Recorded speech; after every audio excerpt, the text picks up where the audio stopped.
चाहिए, हमको फार्मूला पता होना चाहिए इस क्वेश्चन में। अकाउंटिंग रेशियो में हमको निकालना था टोटल असेट्स टू डेब्ट रेशियो का फार्मूला क्या है, total assets divided by long term डेब्ट।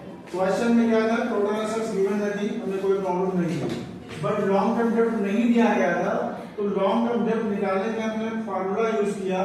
तो फार्मूला हमने क्या यूज कर दिया, टोटल डेब्ट दिया गया है, करंट लायबिलिटीज भी दिया गया, तो एक बहुत सिंपल सा फार्मूला हमको यूज किया। हमने क्या फार्मूला यूज किया, लॉन्ग टर्म डेब्ट इक्वल्स टू टोटल डेब्ट माइनस करंट लायबिलिटी।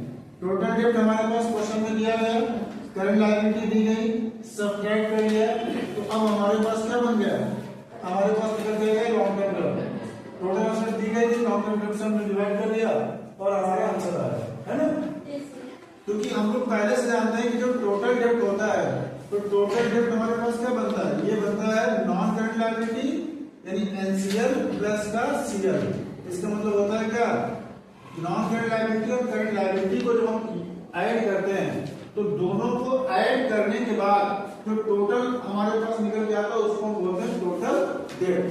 तो टोटल डेब्ट का फार्मूला क्या बनता है, टोटल डेब्ट का फार्मूला होता है non current liability plus current liability, दोनों को ऐड करने के बाद हमारा जो टोटल बनता है वही कहलाता है टोटल डेब्ट। क्वेश्चन में टोटल डेब्ट दिया गया है और हमारे पास करंट लायबिलिटी दी गई थी, हमको नॉन करंट लायबिलिटी निकालना है, मींस लॉन्ग टर्म डेब्ट निकालना था।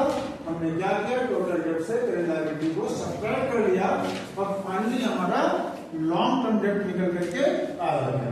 क्वेश्चन में टोटल असेट्स दी गई है, टोटल असेट्स को हमने लॉन्ग टर्म डेब्ट से डिवाइड करने के बाद हमने जो आंसर हमको कैलकुलेट करना था वो हमको पता चल गया, समझे।